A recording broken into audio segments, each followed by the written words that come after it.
Hello friends, कैसे हैं आप सभी। Welcome back to my channel biology booster. Today we are going to discuss about cells MCQs. चलिए देखते हैं। सबसे पहला क्वेश्चन है हमारा, कोशिका क्या है। तो जीवन की सबसे छोटी और उन्नत इकाई, जीवन की सबसे छोटी और बुनियादी इकाई, जीवन की सबसे बड़ी और बुनियादी इकाई, या जीवन की सबसे बड़ी और उन्नत इकाई। तो जो सेल है वो जीवन की सबसे छोटी और सबसे बुनियादी इकाई है। देखिए, एक्सप्लेनेशन भी दे रखी है। कोशिका जीवन की सबसे छोटी और सबसे मूलभूत इकाई है जो जीवन के सभी कार्यों के लिए जिम्मेदार है। सभी जीवित प्राणियों में कोशिकाएं होती है जो संरचनात्मक, कार्यात्मक और जैविक इकाइयों के रूप में कार्य करती है। तो हमारा आंसर हुआ जीवन की सबसे छोटी और बुनियादी इकाई। नेक्स्ट क्वेश्चन देखते हैं।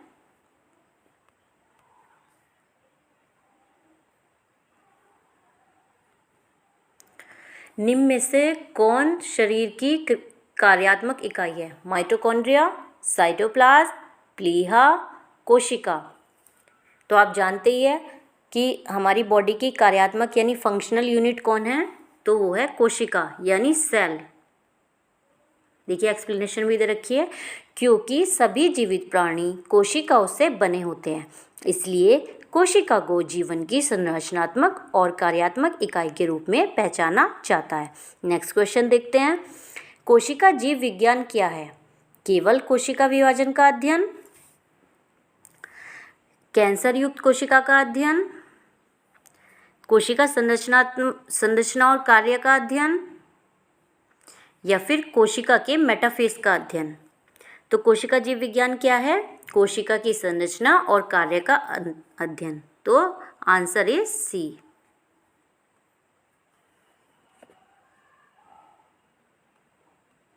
जीव विज्ञान क्या है। कोशिका संरचना और कार्य का अध्ययन, यानी सी ऑप्शन। नेक्स्ट क्वेश्चन देखते हैं। एक्सप्लेनेशन देख लेते हैं कि कोशिका जीव विज्ञान क्या है। कोशिका संरचना और कार्य के अध्ययन को कोशिका जीव विज्ञान के रूप में जाना जाता है और यह इस विचार पर आधारित है कि कोशिका जीवन की सबसे बुनियादी इकाई है। कोशिका पर ध्यान केंद्रित करने से कोशिकाओं द्वारा निर्मित ऊतकों और जीवों की अधिक गहन समझ प्राप्त होती है। नेक्स्ट क्वेश्चन देख लेते हैं। कोशिका द्वारा अन्य कोशिकाओं के साथ परस्पर क्रिया करने के लिए निम्नलिखित में से किसका उपयोग किया जाता है। कोशिकाओं द्वारा अन्य कोशिकाओं के साथ परस्पर क्रिया करने के लिए निम्नलिखित में से किसका उपयोग किया जाता है। Cell tubule, cell junction, cell adhesion या सेल डिटेक्टर। तो इसका आंसर है सेल जंक्शन। क्या आंसर है इसका। Cell junction.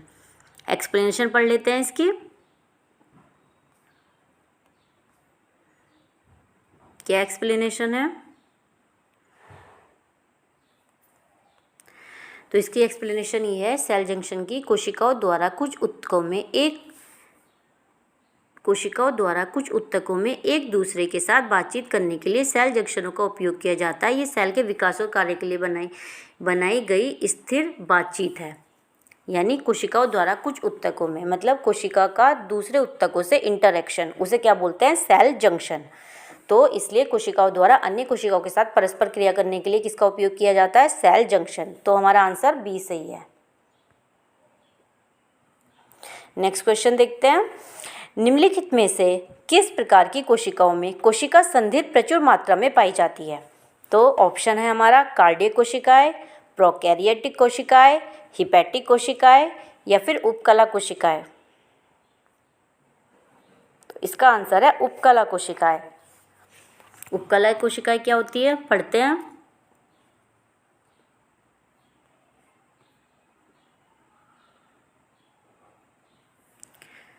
उपकला कोशिकाओं में कोशिका जंक्शन प्रचुर मात्रा में होता है जो कोशिका में परिवहन पर अवरोध और नियंत्रण प्रदान करता है। इसे अन्यथा इंटरसेलुलर ब्रिज के रूप में जाना जाता है जो मल्टी प्रोटीन कॉम्प्लेक्स से बना होता है। तो जो हमारी कोशिकाओं में कोशिका संधि प्रचुर मात्रा में किस में मिलती है। उपकला कोशिकाओं में। ठीक है। नेक्स्ट क्वेश्चन देखते हैं। नेक्स्ट क्वेश्चन है हमारा, एपिथेलियल मेसेनकाइमल ट्रांजिशन क्या होता है। तो प्रवासन की हानि और आसंजन का लाभ, मेसेनकाइमल कोशिकाओं का निर्माण, आसंजन की हानि और प्रवास का लाभ, या फिर कोशिका का लसिका। तो इसका करेक्ट आंसर है सी, आसंजन की हानि और प्रवास का लाभ। इसकी एक्सप्लेनेशन पढ़ते हैं। एपिथेलियल मेसेनकाइमल संक्रमण कोशिकाओं का आसंजन खोने और प्रवास प्राप्त करने का गुण है। यह अंग कोशिका में स्टेम सेल की बहुलता में बहुत अधिक उपयोगी है। तो एपिथेलियल मेसेनकाइमल ट्रांजिशन क्या है? आसंजन की हानि और प्रवास का लाभ। नेक्स्ट क्वेश्चन देखते हैं।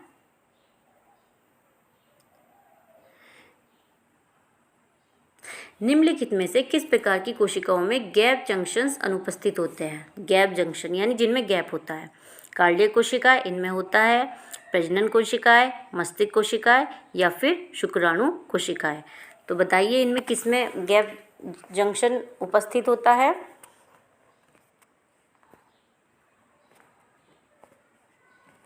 तो हमारा करेक्ट आंसर है शुक्राणु कोशिकाओं में। नेक्स्ट क्वेश्चन देखते हैं। इसकी एक बार एक्सप्लेनेशन पढ़ लेते हैं। गैप जंक्शन सभी गतिशील कोशिकाओं में अनुपस्थित होते हैं। एरिथ्रोसाइट्स में गैप जंक्शन भी अनुपस्थित होते हैं और इन गतिशील कोशिकाओं को अणुओं या आयनों के पारित होने की आवश्यकता नहीं होती। तो जो हमारी शुक्राणु की कोशिकाएं है उसमें क्या होता है? एरिथ्रोसाइट्स होती है जिसमें गैप जंक्शंस अनुपस्थित होते हैं। नेक्स्ट क्वेश्चन देख लेते हैं। निम्नलिखित में से किस प्रकार की कोशिकाओं में साइटोप्लाज्मिक रेटिकुलम पाया जाता है? निम्नलिखित में से किस प्रकार की कोशिकाओं में साइटोप्लाज्मिक रेटिकुलम पाया जाता है? तो देख लेते हैं। मांसपेशी कोशिकाओं में, यकृत कोशिकाओं में, गुर्दे की कोशिकाओं में, या फिर न्यूरॉन्स में। तो इसका आंसर है मांसपेशी की कोशिकाएं में।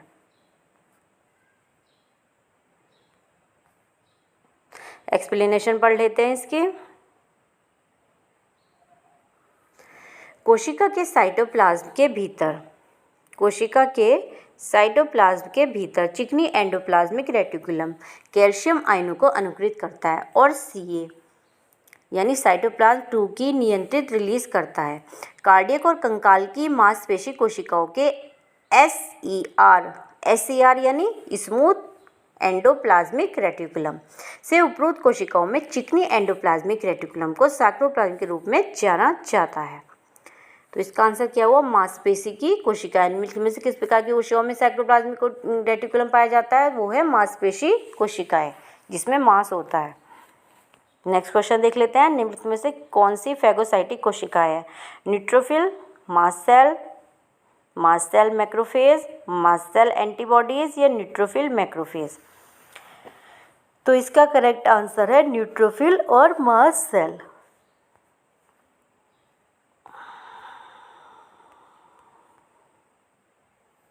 सॉरी, न्यूट्रोफिल और मैक्रोफेज।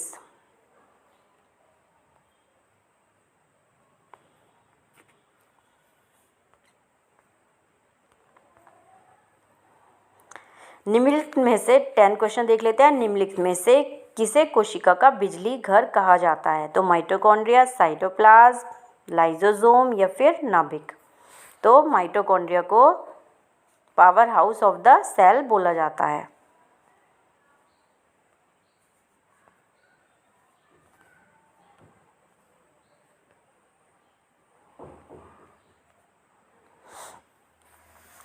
इसकी एक्सप्लेनेशन पढ़ लेते हैं। माइटोकॉन्ड्रिया जिसे कोशिका का बिजली घर भी कहा जाता है, कोशिकांग है जो कोशिका के भीतर ऊर्जा उत्पन्न करते हैं। माइटोकॉन्ड्रिया एटीपी पीढ़ी के लिए प्रमुख स्थल है और सेलुलर श्वसन में यानी सेलुलर रेस्पिरेशन में महत्वपूर्ण भूमिका निभाते हैं। नेक्स्ट क्वेश्चन देख लेते हैं। निम्नलिखित में से किसे कोशिका की आत्महत्या की थैली के रूप में जाना जाता है? तो माइटोकॉन्ड्रिया, गोल्गी कॉम्प्लेक्स, लाइसोसोम, या फिर नाभिक। तो इसका करेक्ट आंसर है lysosome. C option is the correct answer. Lysosome को हम क्या बोलते हैं? Suicidal bag.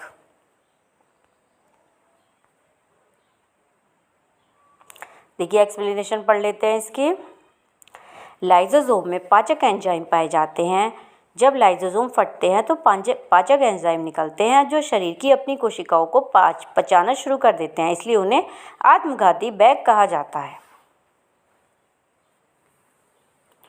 मतलब जब जब ये फटते हैं तो इनसे पाचक एंजाइम निकलते हैं और वो अपनी ही कोशिकाओं को पचाना शुरू कर देते हैं, इसलिए इन्हें सुसाइडल बैग ये अपनी ही कोशिकाओं का भक्षण कर जाते हैं। लाइसोसोम, नेक्स्ट क्वेश्चन देखते हैं। लाइसोसोम निम्नलिखित में से किस कोशिकांग द्वारा निर्मित होते हैं? तो mitochondria, endoplasmic reticulum, Golgi complex या फिर डीएनए। तो दोस्तों जब गोल्गी कॉम्प्लेक्स की पैकेजिंग होती है, यानी गोल्गी कॉम्प्लेक्स अपनी पैकेजिंग करता है, यानी एक तरह से प्रोडक्शन करता है, तो तब उनमें से क्या निकलते हैं? लाइसोसोम। तो इसका करेक्ट आंसर है गोल्गी कॉम्प्लेक्स। एक्सप्लेनेशन पढ़ लेते हैं। ये गोल्गी पिंड द्वारा निर्मित होते हैं। गोल्गी कॉम्प्लेक्स से एंडोसोम के साथ पुट्टिकाओं का संलयन लाइसोसोम का निर्माण करता है। नेक्स्ट क्वेश्चन देख लेते हैं। निम्नलिखित में से कौन सा कोशिकांग प्रोटीन और लिपिड के परिवहन, संशोधन और पैकेजिंग के लिए जिम्मेदार है? निम्नलिखित में से कौन सा कोशिकांग प्रोटीन और लिपिड के, यानी प्रोटीन और लिपिड के ट्रांसपोर्ट के लिए जिम्मेदार है? तो वो है हमारा गोल्गी कॉम्प्लेक्स।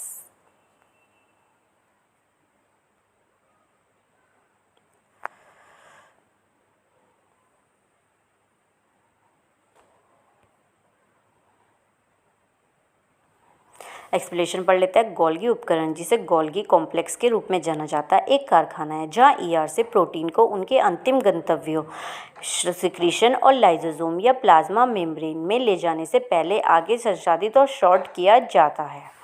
नेक्स्ट क्वेश्चन देख लेते हैं।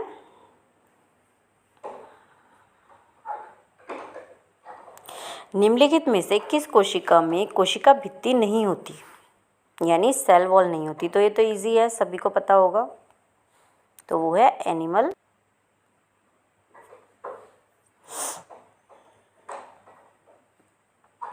नेक्स्ट क्वेश्चन देख लेते हैं। एक्सप्लेनेशन पढ़ लेते हैं। पादप कोशिकाओं को कोशिका भित्ति की आवश्यकता होती है, लेकिन जंतु कोशिकाओं को नहीं, क्योंकि पौधों को बढ़ने और बाहर निकलने के कठोर ढांचे की आवश्यकता होती है। कोशिका झिल्लियां सभी कोशिकाओं में मौजूद होती है और लचीली होती है। पादप कोशिकाओं में केवल उनकी कोशिका भित्ति के आकार होते हैं, लेकिन पशु कोशिकाओं में कई प्रकार के आकार हो सकते हैं। नेक्स्ट क्वेश्चन देख लेते हैं। कोशिका जीव विज्ञान के जनक कौन है? कोशिका जीव विज्ञान के जनक कौन है, यानी फादर ऑफ सेल बायोलॉजी? तो George N Papanicolaou, George Emil Palade, Robert Hooke या फिर इनमें से कोई नहीं? तो इसका करेक्ट आंसर है George Emil Palade. Next question देख लेते हैं। अच्छा, इसकी एक्सप्लेनेशन पढ़ लेते हैं पहले। नोबेल पुरस्कार डॉक्टर जॉर्ज एमिल पैलाडे को इस विषय में उनके अग्रणी कार्य के लिए कोशिका जीव विज्ञान के जनक के रूप में जाना जाता है। वह इलेक्ट्रॉन माइक्रोस्कोप के उपयोग में अग्रणी थे, जिसका उपयोग वे राइबोसोम और स्रावी प्रोटीन गतिविधि की खोज के लिए करते थे। नेक्स्ट क्वेश्चन देख लेते हैं। Question number 16।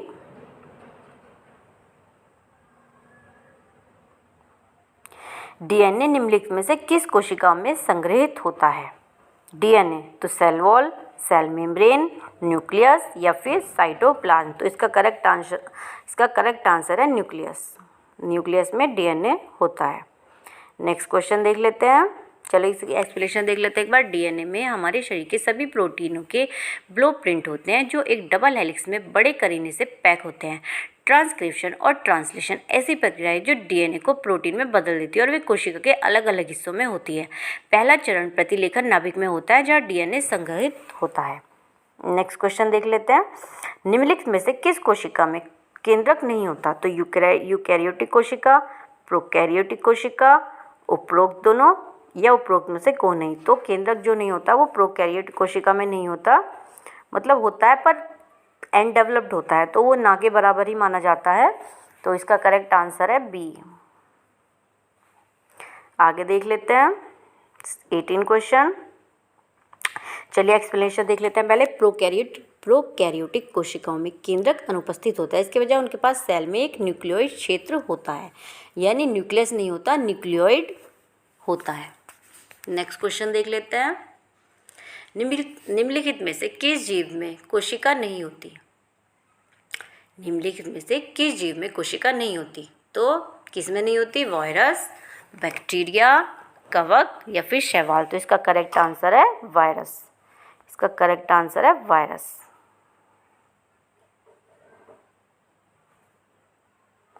एक्सप्लेनेशन पढ़ लेते हैं। वायरस कोशिकाओं से नहीं बने होते। उनकी आनुवंशिक सामग्री एक प्रोटीन आवरण है, या तो डीएनए या फिर आरएनए, यानी वायरस में एक ही चीज़ होगी, या तो डीएनए होगी या फिर आरएनए होगी, द्वारा संरक्षित होती है। यानी प्रोटीन आवरण होता है जो डीएनए या आरएनए के रूप में होता है। हालांकि उनमें कोशिका झिल्ली और कोशिका में देखे जाने वाले अन्य ऑर्गेनेल्स की कमी होती है। यानी जो वायरस होता है उसमें कोशिकाएं नहीं होती है और ना ही सेल ऑर्गेनेल्स होते हैं। नेक्स्ट क्वेश्चन देख लेते हैं। कोशिका सिद्धांत किसने प्रतिपादित किया था?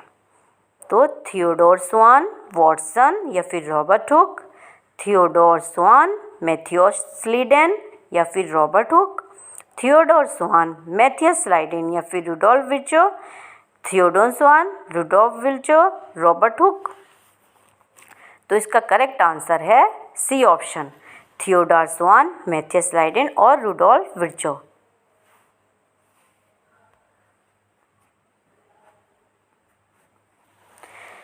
रुडोल्फ विर्चो ने क्या बोला था? ओमिना सेलुला इज ई सेलुला, मतलब प्रत्येक जो कोशिका आ रही है वो पहले निर्मित कोशिकाओं से ही बनकर आ रही है। मतलब हर एक कोशिका का निर्माण अपनी पहली कोशिकाओं से ही होता है। तो ये बोला था रुडोल्फ विर्चो ने। और सेल थ्योरी किसने दी थी? थियोडोर स्वान और मैथियस स्लीडेन ने। नेक्स्ट क्वेश्चन देख लेते हैं। Question number 20। चलिए इसकी थोड़ी सी एक्सप्लेनेशन देख लेते हैं पहले। थियोडोर स्वान ने शास्त्रीय कोशिका परिकल्पना का प्रस्ताव रखा। इस परिकल्पना को 3 भागों में बांटा गया। पहले खंड के अनुसार सभी जीव कोशिकाओं से बने होते हैं, सही है एकदम। दूसरे भाग के अनुसार कोशिका जीवन की मूल इकाई है, ये भी करेक्ट है। ये खंड स्वान और मैथियस स्लीडेन के निष्कर्ष पर आधारित है। रुडोल्फ विर्चो ने ओमिनस सेलुला ई सेलुला घोषित किया। यह दावा करते हुए कि कोशिकाएं पहले से मौजूद कोशिकाओं से आती है जो गुणा होती है, मतलब मल्टीप्लाई करती हैं। नेक्स्ट क्वेश्चन देख लेते हैं। Question number 20। निम्नलिखित में से किस कोशिका में आरएनए उपस्थित होता है? तो कोशिका भित्ति में, राइबोसोम में, न्यूक्लियस में या फिर साइटोप्लाज्म में। तो इसका करेक्ट आंसर है राइबोसोम।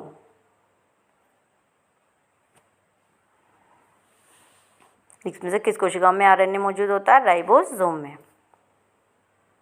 नेक्स्ट क्वेश्चन देख लेते हैं। पहले एक्सप्लेनेशन देख लेते हैं। राइबोसोम छोटे अंगक होते हैं जिनमें साइटोप्लाज्म के भीतर आरएनए और विशेष प्रोटीन होते हैं।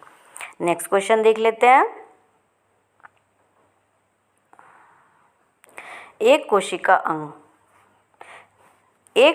अंग जो जंतु कोशिका में मौजूद होता है लेकिन पादप कोशिका में मौजूद नहीं होता, यानी एनिमल सेल में मिलता है लेकिन प्लांट सेल में नहीं मिलता। तो साइटोप्लाज्म जो कि दोनों में होता है, सेंट्रोसोम, माइटोकॉन्ड्रियल साइटोप्लाज्म या फिर गोल्गी कॉम्प्लेक्स। तो इसका करेक्ट आंसर है सेंट्रोसोम, क्योंकि सेंट्रोसोम हमारी एनिमल सेल में मिलता है, प्लांट सेल में एब्सेंट होता है। नेक्स्ट क्वेश्चन देख लेते हैं। Question number 21, 22।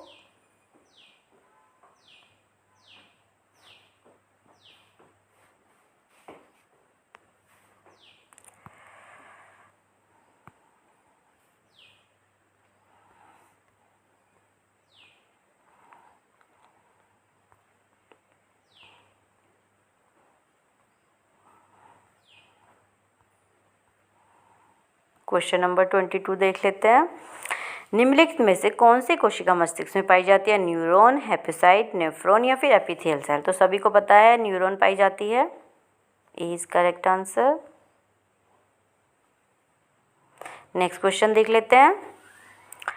प्रोटीन संश्लेषण में ये इसमें दोस्तों एक्सप्लेनेशन भी दे रखी है, अगर कोई पढ़ना चाहे तो आप पढ़ लेना। क्वेश्चन इजी था इसलिए मैंने ये एक्सप्लेनेशन नहीं पढ़ी। जहाँ पे क्वेश्चन थोड़ा सा टफ होता है वहाँ मैं एक्सप्लेनेशन पढ़ देती हूँ, तो ये एक्सप्लेनेशन आप ही पढ़ लेना। नेक्स्ट क्वेश्चन देखते हैं 23। प्रोटीन संश्लेषण निम्नलिखित में किस कोशिकांग में होता है? तो ये तो सभी को पता है, प्रोटीन संश्लेषण राइबोसोम में होता है। तो 23 का करेक्ट आंसर हो गया राइबोसोम। एक्सप्लेनेशन, प्रोटीन संश्लेषण साइटोप्लाज्म में राइबोसोम नामक राइबोन्यूक्लियो प्रोटीन कणों पर होता है। साइटोप्लाज्म में राइबोसोम न्यूक्लियस से निर्यात किए गए mRNA यानी मैसेंजर RNA को प्रोटीन में बदल देते हैं, जो RNA प्रोटीन कॉम्प्लेक्स है, ऑर्गेनेल नहीं। नेक्स्ट क्वेश्चन देख लेते हैं।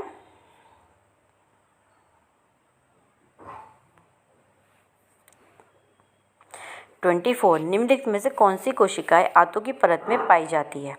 तो आरबीसी, न्यूरॉन्स, उपकला कोशिकाएं या फिर हेपोसाइट। तो इसका आंसर है उपकला कोशिकाएं, जिसे क्या बोलते हैं हम?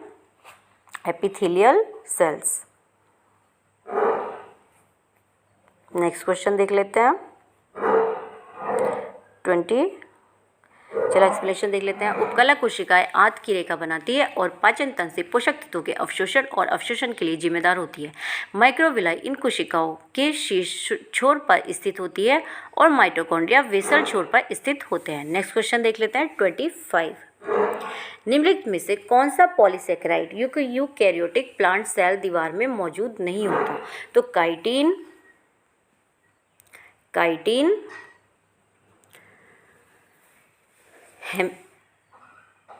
हेमीसेल्यूलोज, पैक्टिन या फिर सेल्यूलोज। तो इसका करेक्ट आंसर है cellulose. Polysaccharide eukaryotic plant cell की दीवार में मौजूद नहीं होता, सेल्यूलोज। इसकी एक्सप्लेनेशन देख लेते हैं। चाइटिन एक पॉलीसैकेराइड है जो मुख्य रूप से ऑर्थोपोड्स के एक्सोस्केलेटन में मौजूद होता है और पौधों की कोशिका भित्ति का एक घटक नहीं होता। प्लांट सेल की दीवार मुख्य रूप से सेल्यूलोज, हेमीसेल्यूलोज और पैक्टिन से बनी होती है। तो इसका सही आंसर है दोस्तों सेल्यूलोज नहीं होगा, इसका सही आंसर होगा काइटिन।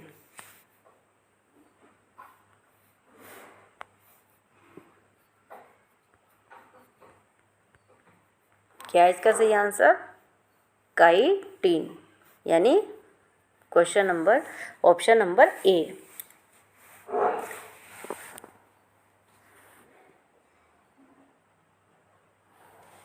नेक्स्ट क्वेश्चन देख लेते हैं। Question number 26। निम्नलिखित में से कौन ग्लूकोज के संश्लेषण की प्रक्रिया है? मतलब जिससे ग्लूकोज का संश्लेषण होता है यानी ग्लूकोज बनता है। तो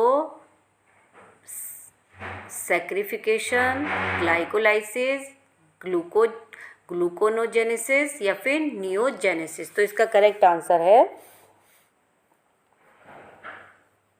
question number C, option number C, gluconeogenesis, जिससे क्या होता है? ग्लूकोज का सिंथेसिस होता है। एक्सप्लेनेशन पढ़ लेते हैं। उपापचय मार्ग जो ग्लूकोज के निर्माण की ओर ले जाता है उसे ग्लूकोनोजेनेसिस कहा जाता है और रासायनिक ऊर्जा के स्रोत के रूप में ग्लूकोज का उपयोग करते हुए कोशिका ग्लूकोज को उसी तरह से संश्लेषित कर सकती है। नेक्स्ट क्वेश्चन देख लेते हैं।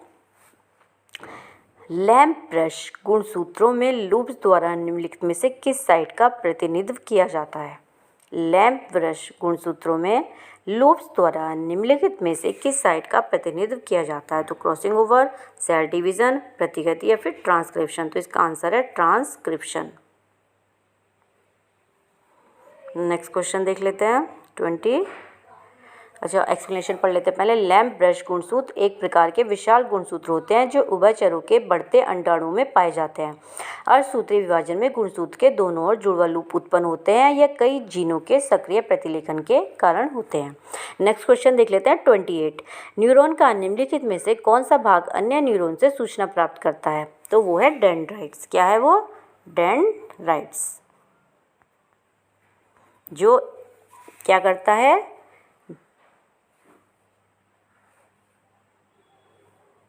न्यूरॉन से एक दूसरे से सूचना को प्राप्त करता है, उसे बोलते हैं डेंड्राइट्स। नेक्स्ट क्वेश्चन देख लेते हैं।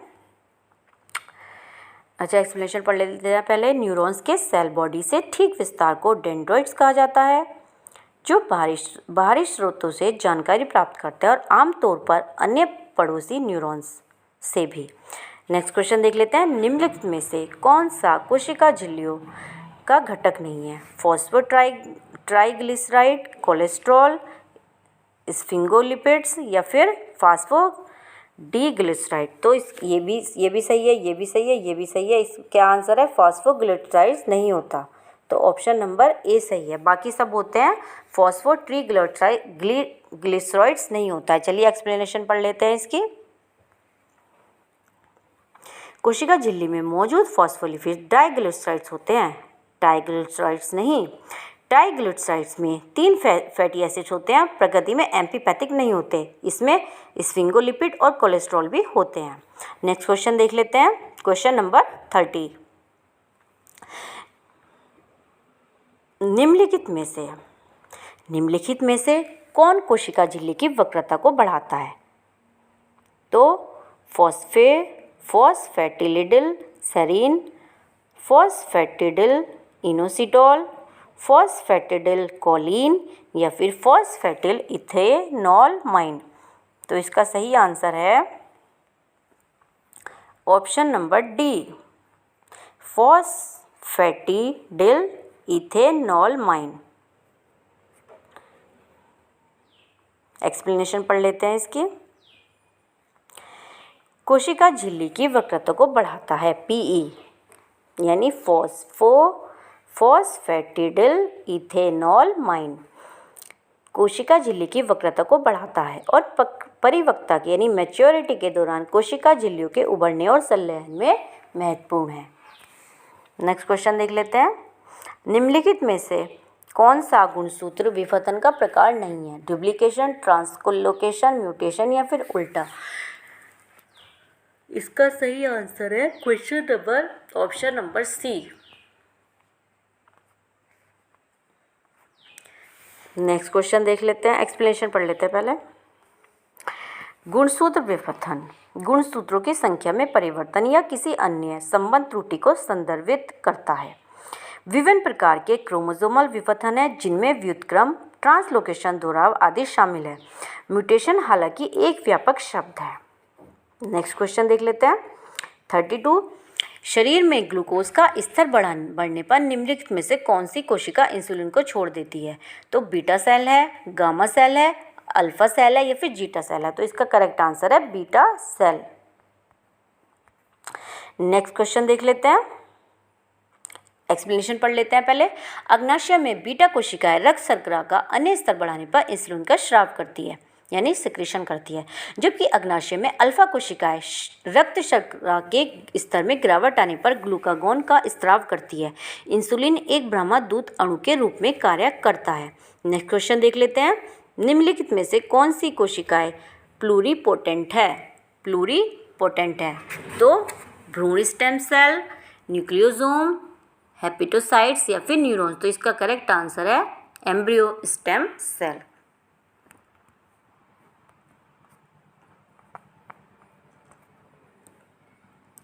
नेक्स्ट क्वेश्चन देख लेते हैं। चलिए एक्सप्लेनेशन पढ़ लेते हैं पहले। भ्रूणीय स्टेम सेल एक स्तनधारी भ्रूण के विकास में बहुत जल्दी दिखाई देती है और 2 बहुत ही अनूठी विशेषताएं अनिश्चित काल व स्वनिर्णीकरण विभिन्न प्रकार की में अंतर करने की क्षमता रखती है।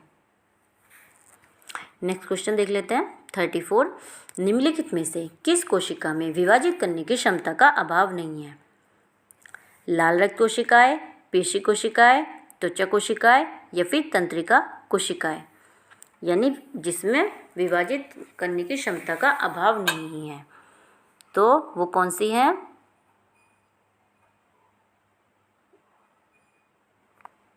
सी, यानी स्किन सेल्स। शरीर की केवल अत्यधिक विशिष्ट कोशिकाओं जैसे तंत्रिका कोशिकाओं, मांसपेशियों की कोशिकाओं और लाल रक्त कोशिकाओं में विभाजित करने की क्षमता होती है। एक बार जब वे विविध हो जाती है तो अपने जीवन चक्र के अंत तक उसी अवस्था में रहते हैं। जैसे रेड ब्लड सेल्स हो गई, उनमें डिवीज़न नहीं होता, मसल सेल्स में डिवीज़न नहीं होता है, और हमारी न्यूरॉन सेल जो होती है उनमें भी डिवीज़न नहीं होता। तो इसमें क्या हो गया, स्किन सेल्स होती है जिनमें डिवीज़न होता है। वही हमसे पूछा था कि किसमें अभाव नहीं है, यानी किसमें होता है। 35 क्वेश्चन देखते हैं। तो इसका करेक्ट आंसर क्या हुआ, सी।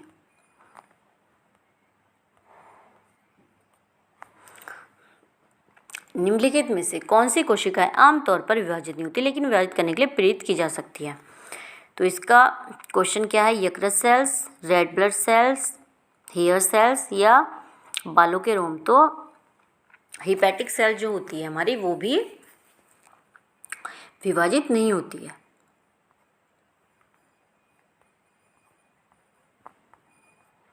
लिवर की कोशिकाएं आमतौर पर बढ़ती है,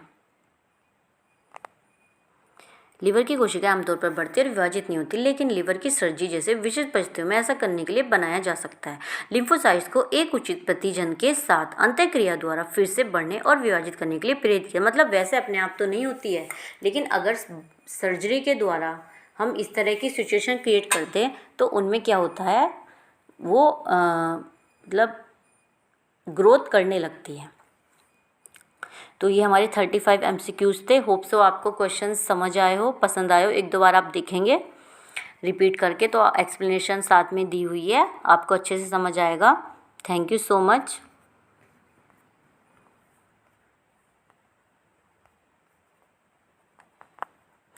वीडियो को लाइक करें, चैनल को सब्सक्राइब करें। आगे भी मैं इसी तरह के इम्पोर्टेंट MCQs आपके लिए लाती रहूँगी। Thank you so much.